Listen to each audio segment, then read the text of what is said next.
Làm thế nào để chúng ta có thể là tạo ra những chiến dịch quảng cáo livestream GPMax? Thì hôm nay mình sẽ phân tích cho các bạn hiểu sâu hơn về quảng cáo live GPMax, cũng như là hướng dẫn cho các bạn các cái bước để thiết lập một cái chiến dịch quảng cáo live GPMax nha. Trên màn hình của mình đó chính là một cái chiến dịch livestream có sử dụng quảng cáo GPMax live. Vậy thì trước đây chúng ta livestream thì cái mắt xem nó rất là nhiều, cái mắt xem tự nhiên và cái doanh thu nó rất là tốt. Tuy nhiên trong cái thời gian gần đây thì có rất là nhiều những cái kênh TikTok hoặc là những cái nhà bán hàng thì các bạn nhìn thấy là cái mắt xem tự nhiên nó không còn được cao như trước đây nữa, đúng không ạ? Trước đây chúng ta chỉ cần like tự nhiên thôi, cái doanh số nó ra cũng rất là ổn định rồi. Đấy, vậy thì cái việc mà chúng ta sử dụng cái quảng cáo livestream nó sẽ là một cái đòn bẩy để giúp chúng ta có thể là tiếp cận được nhiều khách hàng hơn.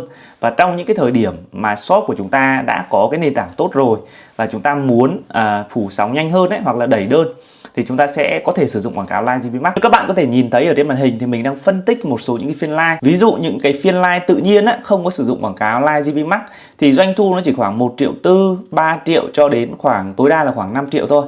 Còn những cái phiên live có sử dụng quảng cáo thì nó sẽ cao hơn, lên tới 18 triệu này, 34 triệu này, 31 triệu và 10 triệu cho những cái buổi live như vậy. Và cái việc sử dụng cái quảng cáo ấy nó sẽ thúc đẩy cái doanh thu của shop tăng trưởng hơn rất là mạnh. Hay mình sẽ phân tích cho bạn một cái shop khác, ví dụ shop này đi ha, thì cũng doanh thu cũng sẽ đến chủ yếu là từ việc livestream. Và những cái buổi mà chúng ta có sử dụng quảng cáo live thì thường là GMV nó sẽ cao hơn bình thường rất là nhiều. Ví dụ như có những cái buổi lên tới 10 triệu và có những cái buổi lên tới 13 triệu. Còn những cái buổi mà chúng ta chạy ít hơn hoặc là không chạy thì cái doanh thu nó chỉ được 2 đến 3 triệu thôi. Và chúng ta thấy được là cái việc mà chúng ta sử dụng quảng cáo live GPMax nó sẽ là một cái công cụ rất là tuyệt vời để chúng ta có thể là tăng trưởng và tiếp cận được nhiều khách hàng hơn ở trong cái phiên live. Thì các bạn cần phải có một cái hiểu sâu về cái quảng cáo live GPMax. Trước khi mà hướng dẫn cho các bạn cách để set up một cái chiến dịch quảng cáo live GPMax thì mình sẽ chia sẻ các bạn hiểu sâu hơn về bản chất của quảng cáo livestream GPMax. Thứ nhất này, chúng ta sẽ nhìn vào live GPMax là gì. Live GPMax là một cái hình thức quảng cáo live tự động. Nó sẽ sử dụng để tối đa hóa cái doanh thu gộp cho cái phiên live. Và thường là cái cơ chế đấu thầu của cái này nó khá giống với lại quảng cáo GPMax cho sản phẩm, là các bạn sẽ đấu thầu thông qua chỉ số ROI, tức là tổng cái doanh thu gộp đến từ cái phiên live đấy chia cho tổng chi phí quảng cáo thì chúng ta sẽ ra được cái giá thầu. Nhưng có một cái điểm mà mình nghĩ là các bạn cần phải cực kỳ là chú ý. Đấy chính là gì? Những cái phiên live lịch sử thì chúng ta phải có doanh thu tối thiểu từ 1.000 đô trở lên trong vòng 7 ngày gần nhất. Thì khi đấy chúng ta chạy quảng cáo live GPMax thì nó mới hiệu quả được. Cái shop nào mà chúng ta chưa có doanh thu, hoặc là trong 7 ngày gần nhất chúng ta live không có đều đặn này, hoặc là không có ra số, hoặc là cái tương tác nó kém, thì cái việc lúc này các bạn chưa cần phải vội chạy quảng cáo live GPMax, mà lúc này chúng ta nên tập trung vào là tối ưu cái kỹ thuật live này, tối ưu sản phẩm này, tối ưu về các cái kịch bản livestream đã. Thì sau đấy khi mà bắt đầu chúng ta có doanh thu đấy thì các bạn mới sử dụng cái quảng cáo live GPMax. Các bạn đẩy tiền vào cái quảng cáo live GPMax thì nó mới hiệu quả được các bạn nha. Và một cái điều kiện khi mà các bạn chạy quảng cáo live GPMax thì các bạn buộc phải tắt cái quảng cáo livestream tùy chỉnh. Thì khi mà các bạn bật quảng cáo live GPMax thì ở những cái chiến dịch tùy chỉnh các bạn không thể chạy song song được. Các bạn nhớ cho mình nhé, một cái mốc thời gian tối thiểu các bạn chạy là ít nhất các bạn nên chạy từ khoảng 14 ngày. Khi mà trước đây với những cái shop mà mình chạy quảng cáo livestream cho những cái shop của mình hay là những cái shop của khách hàng, là mình quan sát mình thấy được rằng là những cái shop nào không có sự kiên nhẫn và chạy với cái tần suất thấp thì thường là không có đủ dữ liệu phòng live, không có đủ dữ liệu người xem, data khách hàng và GMV. Thì từ đó cái quảng cáo live GPMax của chúng ta chạy ở trong cái thời gian quá ngắn thì nó sẽ không thể tối ưu được. Và có một cái sai lầm mà có rất là nhiều những cái shop mà kiểu mới biết chạy live GPMax là hay tạo quá nhiều cái chiến dịch, tức là mỗi ngày chúng ta live thì các bạn thường là tạo ra một cái chiến dịch riêng lẻ. Như vậy là sai nha các bạn. Quảng cáo live GPMax thì các bạn chỉ cần tạo một cái chiến dịch duy nhất thôi và nó sẽ liên tục chạy như vậy, mà các bạn không cần phải tắt đi bật lại tạo chiến dịch mới nữa,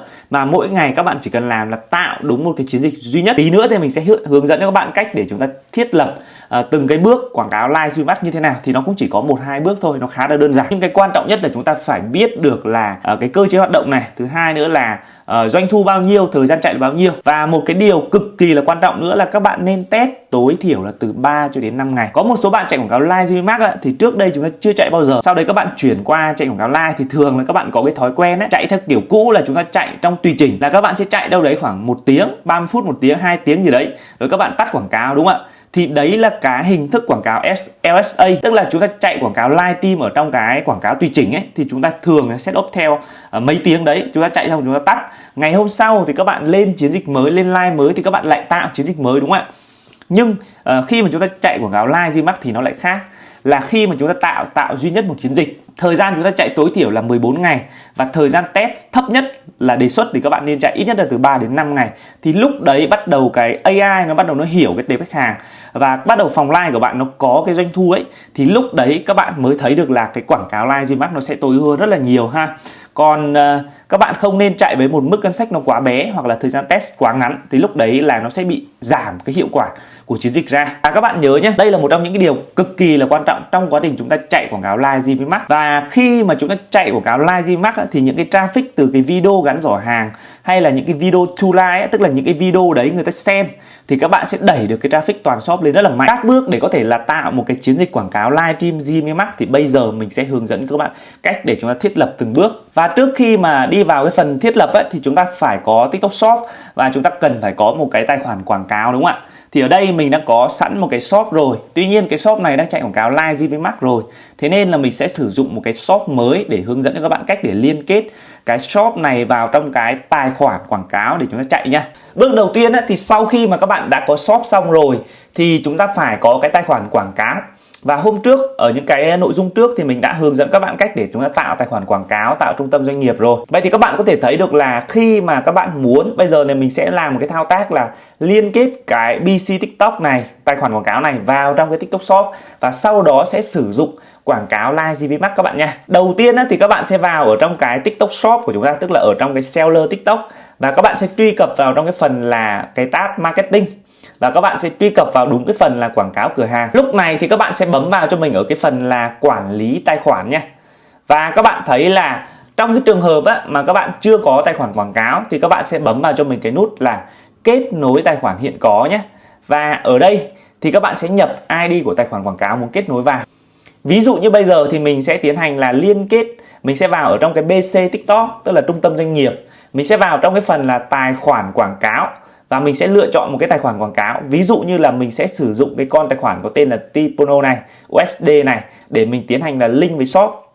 Sau đó thì mình sẽ bấm vào cái mục là xem và mình sẽ bấm vào cái nút là trình quản lý quảng cáo các bạn nha. Trong cái trường hợp này thì bắt đầu các bạn nhìn lên ở cái thanh công cụ thì nó sẽ có một cái phần là AD ID. Đây, đó là dãy số.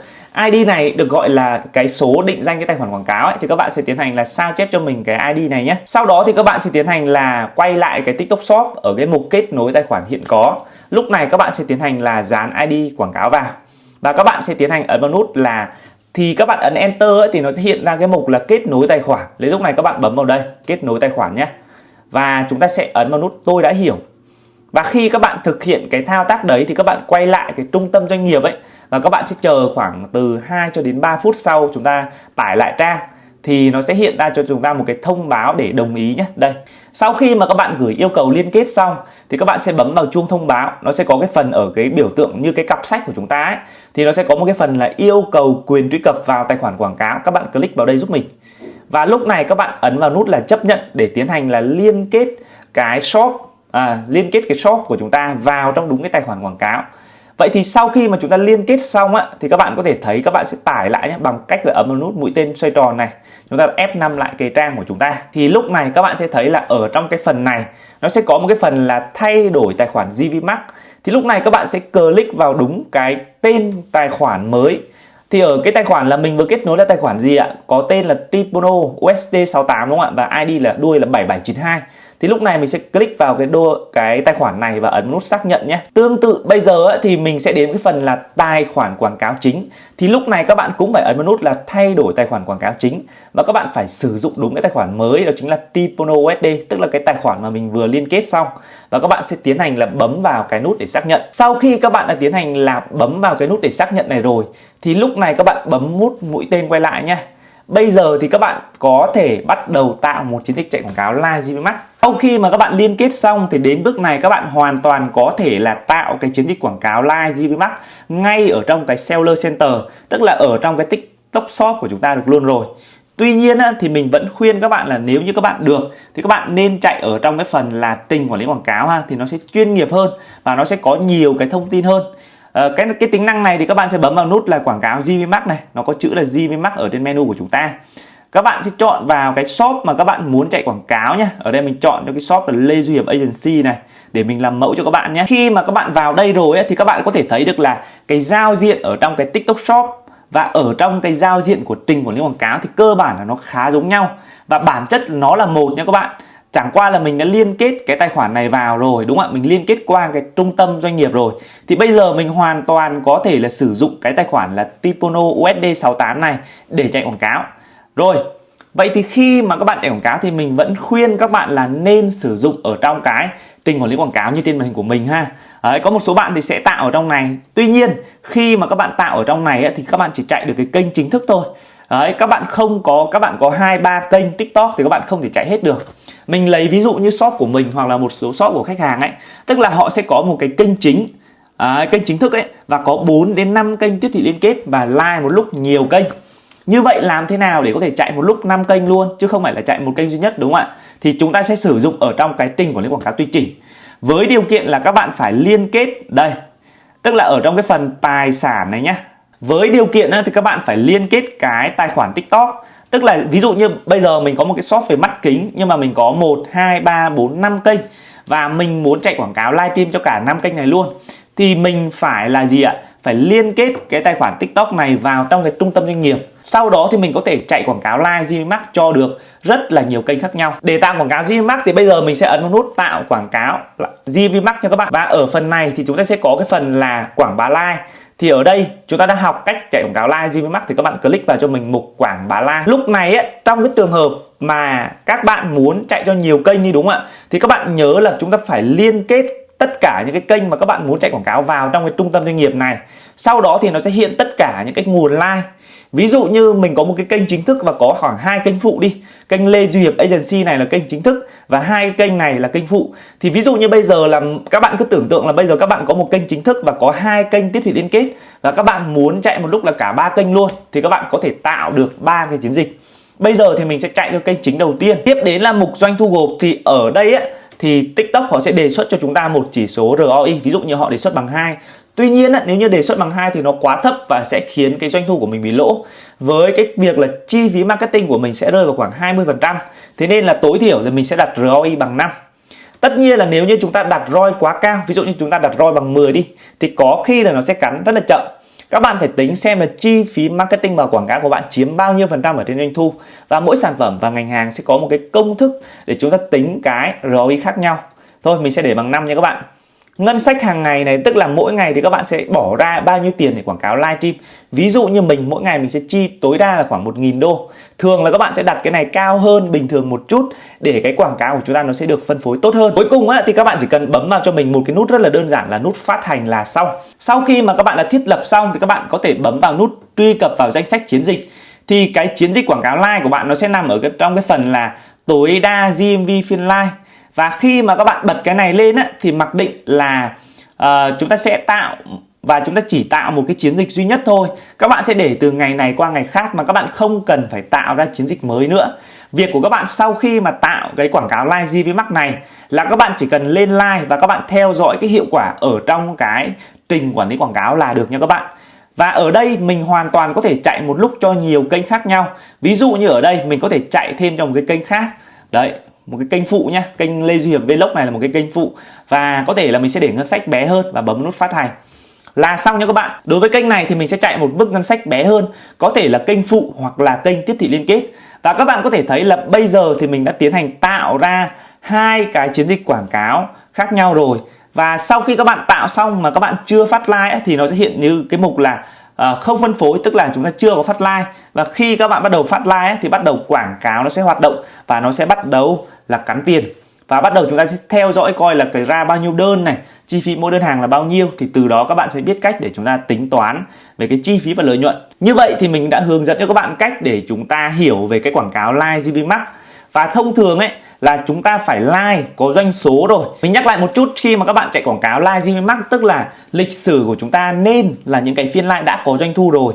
Và lúc đấy các bạn chạy quảng cáo live thì nó sẽ hiệu quả hơn so với những cái phiên live chúng ta chưa có đơn, chúng ta chưa tối ưu được cái dữ liệu phòng live. Thì lúc đấy các bạn đổ tiền vào quảng cáo nó sẽ không hiệu quả và nó sẽ không ra đơn, thậm chí các bạn sẽ bị lỗ. Các bạn nhớ cho mình cái phần này rất là quan trọng. Và những cái shop nào đang bán hàng thông qua livestream tốt thì mình nghĩ các bạn nên tận dụng ngay cái cách chạy quảng cáo live GVMAX và nó sẽ giúp cho các bạn tự động hóa được rất là nhiều, tiết kiệm được rất là nhiều thời gian so với việc là chạy quảng cáo LSA. Chúng ta phải chúng ta phải care từng cái chiến dịch và mỗi ngày thì chúng ta đều phải tạo một cái chiến dịch quảng cáo mới. Có cái quảng cáo live GVMAX thì nó sẽ giải quyết cho chúng ta một cái vấn đề là tự động hóa.